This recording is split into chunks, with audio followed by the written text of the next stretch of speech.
Það að vera að fara yfir í raunverulega alla fleti þungaflutninga. Það eru komnir rafmagnsdrukkar í umferð sem leysa ákveðin vandamál. Nú erum við að leysa næsta. Náttúrulega bara risaskref, mínu mati.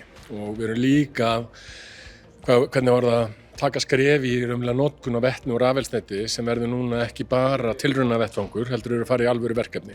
Og það mun breyta öllu varðandi framleiðslu á vetni til lengri tíma.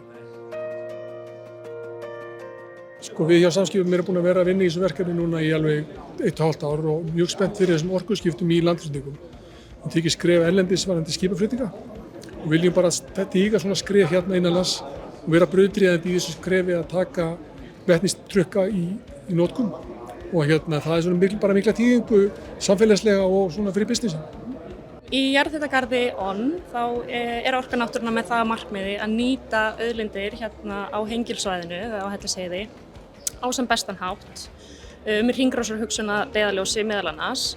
Það eru 4 fyrirtæki núna í jarðhitagarði og meðal annars vetnistöðin okkar Von sem er fyrsta vetnistöðin á landinu og hún var tekin í notkun árið 2020. Við erum afar stolt af þessu verkefni en við vorum meðal annars brautryðjendur í rafbílavæðingu með því að opna fyrstu hleðslustöð fyrir rafbíla upp við Bæjarháls 2014 og höldum áfram á þessari vegferð þegar við opnum vetnistöðina hérna 2020. Þetta er bara lítil stöð, hún framleiðir svona 100 tonn á ári sem að knýr svona 800 fólksbíla og 6 til 8 trukka.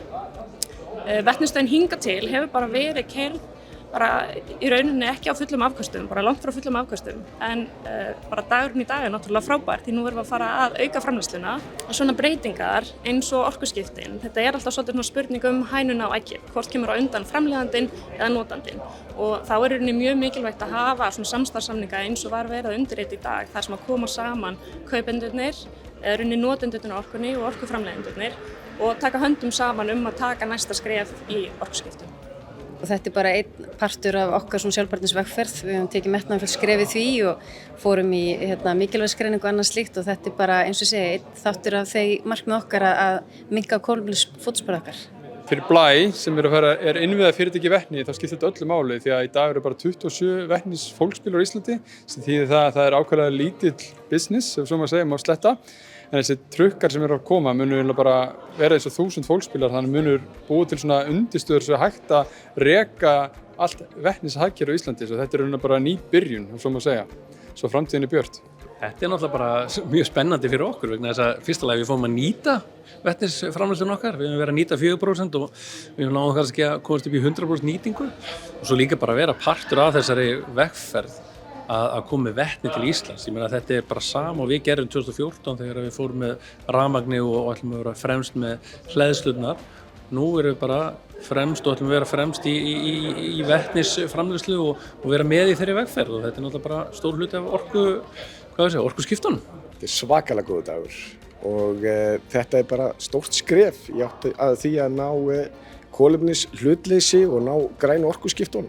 Aðkoma stjórnvalda að þessu verkefni til framtíðar, er hún einhver? Já, við höldum áfram að styðja þetta, við höfum stutt þetta og munum halda því áfram. Og verkefni okkar er að hafa fyrirsjáanleika í því en sömulegis ákveðin sveigjanleika. Því það sem er heillandi við þennan málaflokk er það er alltaf eitthvað nýtt að gerast. Við náttúrulega settum okkur mjög háleit markmið árið 2020 að stefna á núlli með okkar framleiðslu og sölu. Það er mjög erfitt að ná því markmiði en við vitum að við erum að ráðast á það frá mörgum sjónarhornum. En þetta er klárlega stór partur í því að komast þangað. Það þarf að taka hvert einasta skref og að ná flutningunum niður í 0, það er bara mjög mikilvægt fyrir okkur í framtíðinni. Hitt sem að gerist náttúrulega vonandi í framhaldinu er að rafeldsneyti kemur til aukinnar umræðu og ef við ætlum að í alvörunni í orkuskipti, ekki bara á því sem keyrir, þá þarf rafeldsneyti fyrir skipin. Við sjáum fyrir okkur mögulega að nota batteri í minni báta. Það þarf rafeldsneyti í frystitogara og það er held ég alveg ljóst að við munum ekki fljúga til New York á batteríum, þannig að við þurfum líka rafeldsneyti fyrir það.